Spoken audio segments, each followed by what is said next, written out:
જૂનાગઢ જિલ્લાના ભેસાણ તાલુકામાં સરકારી ખેતી સહાય યોજનામાં ભયાનક કૌભાંડ સામે આવ્યું છે. તો જેમાં ગ્રામ પંચાયતના વાઇસ ચેરમેન દ્વારા વર્ષો પહેલા મૃત્યુ પામેલા ખેડૂતોના નામે અને બોગસ આધાર કાર્ડનો ઉપયોગ કરીને લાખોની સહાય હડપવાનો પ્રયાસ કરવામાં આવ્યો હતો. કેવી રીતે આચર્યું આ કૌભાંડ, જોઈએ આ અહેવાલમાં. નમસ્કાર દર્શક મિત્રો, BS9 TV ન્યૂઝમાં આપની સાથે હું છું નેહા પટેલ. જૂનાગઢ જિલ્લાના ભેસાણ તાલુકાના ખજૂરી હડમતિયા ગામે સરકારી ખેતી સહાયમાં મોટું કૌભાંડ આચરવામાં આવ્યું હોવાનો પર્દાફાશ થયો છે. જેમાં ગ્રામ પંચાયતના વીસી જયેશ ખંખાડિયાએ વર્ષો પહેલા મૃત્યુ પામેલા ખેડૂતો અને બોગસ આધાર કાર્ડના આધારે આશરે 9.50 લાખ રૂપિયા હડપવાનું ષડયંત્ર રચ્યું હતું. તો ઓક્ટોબર 2025માં ભારે વરસાદ બાદ ખેડૂતો માટે જાહેર થયેલા રાહત પેકેજમાં આરોપીઓએ 30 જેટલી બોગસ અરજીઓ કરી અને જેમાં પોતાની પત્ની સહિતના પરિચિતોના ડેટા સાથે ચેડા કરી સરકારી તિજોરીને ચૂરો લગાડવાનો પ્રયાસ કર્યો છે.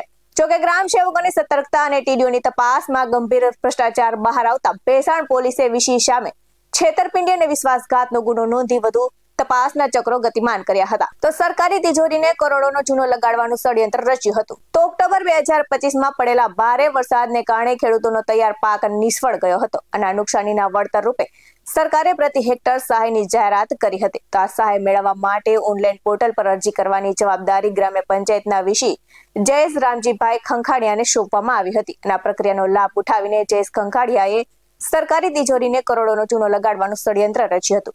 તો આ સાથે જ મૃતક ખેડૂતોના નામે બોગસ અરજીઓ કરી કૌભાંડ આચર્યું અને તાલુકા પંચાયત કચેરીના ગ્રામ સેવક કેયુર કુમાર પ્રવીણભાઈ કથિરિયા દ્વારા કરવામાં આવેલી ચકાસણીમાં ચોંકાવનારા રિપોર્ટો બહાર આવ્યા અને તપાસ દરમિયાન કુલ 30 જેટલી અરજીઓમાં ગંભીર વિગતો સામે આવી અને જે ખેડૂતો વર્ષો પહેલા મૃત્યુ પામ્યા હતા તેમના નામે પણ સહાયના ફોર્મો ભરી દેવામાં આવ્યા હતા. એટલું જ નહીં, આ ફોર્મમાં મૃતકોના બદલે અન્ય વ્યક્તિઓના અંગૂઠાના નિશાન અને ખોટી સહીઓ કરી અને તેને સાચા દસ્તાવેજો તરીકે રજૂ કરવામાં આવ્યા હતા. તો કૌભાંડ આચરવામાં વીસીએ ટેકનોલોજીનો દુરુપયોગ કર્યો હતો અને સરકારી પોર્ટલ પર ડેટા એન્ટ્રી કરતી વખતે તેણે અસલી ખાતેદારોના આધાર કાર્ડના બદલે પોતાના પરિવારના સભ્યો, મિત્રો અથવા તો પરિચિતોના આધાર કાર્ડ નંબર એડિટ કરીને નાખ્યા હતા. તો તપાસમાં ખુલ્યું છે કે આરોપીએ અરજીમાં પોતાની પત્ની સપનાબેન ખંખાડિયાના નામનું આધાર કાર્ડ પણ જોડી દીધું હતું. તો આમાં કુલ 30 જેટલી અરજીઓમાં 9,49,370 રૂપિયા હડપવાની કોશિશ કરવામાં આવી છે. તો આ સાથે જ તાલુકા વિકાસ અધિકારી શું કહી રહ્યા છે, સાંભળીએ. સરકાર દ્વારા જે કૃષિ રાહત પેકેજ 2025માં જાહેર કર્યું તેમાં તમામ લોકોને વીસી મારફતે અરજી કરવાનું સૂચના આપવામાં આવેલી હતી. ખજૂરી હડમતિયા ગામે જે વીસીની જે ગેરરીતિ બાબતે સામે આવેલ છે એમાં ખજૂરી હડમતિયા ગામના જે લોકો અવસાન પામેલા હતા અથવા જેના 2 ખાતા હતા તેવી અરજીઓ અહીંયા અમારે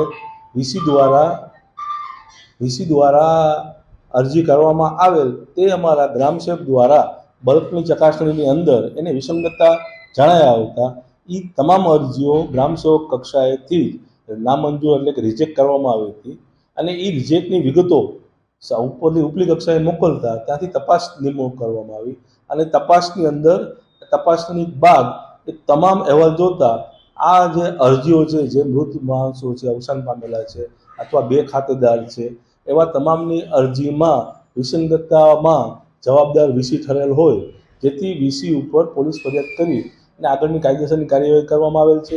તેમજ ગ્રામ પંચાયતને પણ આ વીસી ઉપર તેમની રીતે જે ખાતાકીય અને વહીવટી પ્રક્રિયા કરવાની હોય એની સૂચના આપેલી છે. તેમજ ખજૂરી હડમતિયામાં કે ભેસાણની અંદર જે કાયદેસરના લાભાર્થીઓ છે એમાંથી એક પણ લાભાર્થીઓ બાકી નથી અને તેની અરજી કે ખજૂરી હડમતિયામાં પણ કે બીજા કોઈ પણની અરજી એવી બાકી નથી કે જે લાભ આપવા પાત્ર હોય એવી. આ ફક્ત અરજીઓ જે હતી એ અવસાન પામેલા અને જે 2 ખાતેદાર હતા એની અંદર જ વિસંગતતા થયેલી હતી અને જે અત્રેથી જ રિજેક્ટ કરવામાં આવેલી છે. કેટલી અરજીઓ હતી અને બીજા કઈ તાલુકાના કોઈ બીજા ગામમાં આવી કોઈ ઘટના બની છે? અમારા ધ્યાને આવેલી છે ને ટોટલ 30 અરજીઓ હતી વિસંગતતાવાળી. એ 30 અરજી અમે અહીંથી જ ગ્રામ સેવક કક્ષાએથી જ રિજેક્ટ કરી નાખી હતી અને ભેસાણ તાલુકાની અંદર કોઈ પણ એવી અરજી બીજી જે ગ્રામ સેવકો એપ્રુવલ આપે છે એવી એક પણ અરજી એવી નથી કે જેમાં વિસંગત ધ્યાને આવેલી હોય. તો તો વધુ વિગતે ભેસાણ તાલુકામાં ગેરરીતિની ગંધ આવતા જ તાલુકા વિકાસ અધિકારી અને જિલ્લા ખેતીવાડી અધિકારી દ્વારા ખાસ તપાસ ટીમની નિમણૂક થઈ છે અને ટીમે ગામમાં રૂબરૂ ચકાસણી કરી છે. તો 20 અરજદારોના નિવેદનો લીધા હતા અને જેમાં અનેક ખેડૂતોએ કહ્યું છે કે તેમને ક્યારેય અરજી કરી નથી. તો તપાસમાં 6 મૃત્યુ પામેલા ખેડૂતો અને 12 ડબલ અરજીઓમાં સામે આવી છે. જોકે સમયસર તપાસ ન થયો તો લાખોની રકમ આરોપી અને તેના મળતિયાઓના ખાતામાં જમા થઈ ગઈ હોત અને આ ઘટનાને ગ્રામ પંચાયત સ્તરે સહાયમાં થતી છેતરપિંડીને એક ગંભીર પ્રશ્ન ઉભો કર્યો છે. તો આ ઘટનાના પગલે સમગ્ર ભેસાણ પંથકમાં ભારે ચકચાર મચી ગઈ છે અને અન્ય ગ્રામ્ય પંચાયતોમાં પણ ચાલી રહેલ ઓનલાઈન કામગીરી પર શંકાના આક્ષેપો ઉઠ્યા છે. તો આ સાથે જ સાંભળીએ ગામના ખેડૂતો પાસેથી વિગતે. પછી મારું જે ખાતું છે એ ખાતામાં એણે 20 એવું લખ્યું છે કે આ એનું 5 બોર્ડ સભ્યનું હારાનું કે હારાનું જે હોય એ નાખી અને એ છે વાડાહડાના એણે એવું લખીને કે આ પૈસા લઈ લેવા માટે કર્યું છે. હવે પંચાયતમાં બીજા કોઈ એના સામેલ હોય તો આપણને ખબર નથી, બરોબર.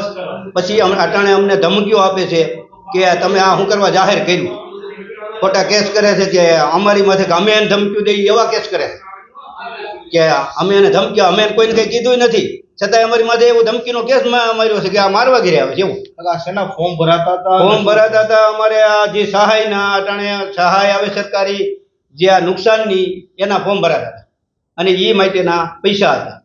એ પૈસા એને લઈ લેવાના. કેટલા લોકો હતા? આવા 24 જણા એ છે ને મરેલા 5 એટલે તરીહક છે. અને આ કેટલા લોકો હોઈ શકે આ ફ્રોડ કરનાર? આ ફ્રોડ કરનારમાં પંચાયતમાં કઈ ખબર નથી પડતી કે કેટલા છે. એ કઈ આ નથી કહેતા ને બધા એમને છે. આનું નામ છે ને આધાર કાર્ડ ને છે એની માટે મને એટલી ખબર છે. હવે શું થવું જોઈએ? હવે આનું કાર્યવાહી કાયદેસર થવી જોઈએ. જે અમારા ગામમાં 30 વિસંગતતાવાળા ફોર્મ ભરાણા હતા એમની જાણ ટીડીઓ મારફત અમને ગામ લોકોને કરેલી અને અમે એને જાગૃત કરીને કીધું કે સરકારી નાણાંનો દુરુપયોગ આમાં થાય છે અને આ સહાય તમને મળવા પાત્ર છે નહીં. તમને એકવાર તો ઓલરેડી સહાય તમારું ફોર્મ ભરાઈ ગયું છે અને આવા વિસંગતતાવાળા 30 ફોર્મ ભરાણા. જે લોકોએ આ ફોર્મ ભર્યા હતા પછી એમને જાણ થઈ તપાસમાં કે આમાં તપાસ થશે અને અમારી ઉપર આમ થશે એટલે એને જાણ ટીડીઓ દ્વારા થઈ અને કીધું. પછી ઉલટાનું એણે અમારા ઉપર એવું પ્રેશર ઊભું કર્યું કે જે લોકોએ આવા ફોર્મ ભર્યા હતા એ લોકોએ ભેગા મળી અને એક જણાને દવા પીવાની કોશિશ કરી અને હોસ્પિટલમાં દાખલ થઈ અને ઉલટાનું અમારા 11 જણા ઉપર અમને એવું દબાણ કરવામાં આવ્યું કે તમે અમને મરવા મજબૂર કરો છો.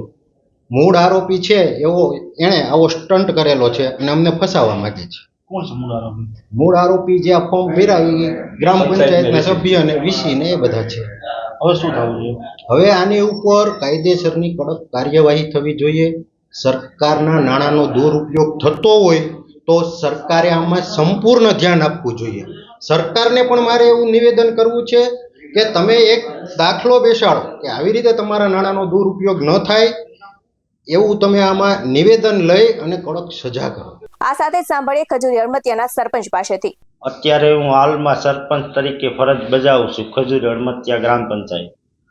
અને જે થોડા દિવસ પહેલાં જે આપણે કૃષિ રાહત પેકેજના ફોર્મ ભરાણા હતા તેમાં વીસી દ્વારા ખોટા ફોર્મ ભરી અને આ કૌભાંડ કરેલ હતું.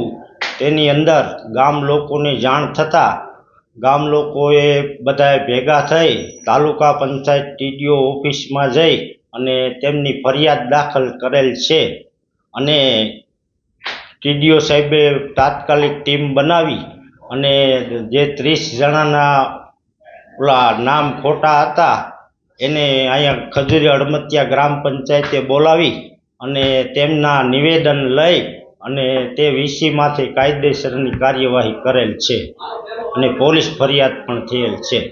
આવા જ વધુ અહેવાલ સાથે ફરી મળતા રહીશું. તમે અમારી YouTube ચેનલને સબસ્ક્રાઇબ કરવાનું અને અમને Facebook અને Instagram પર ફોલો કરવાનું ભૂલશો નહીં.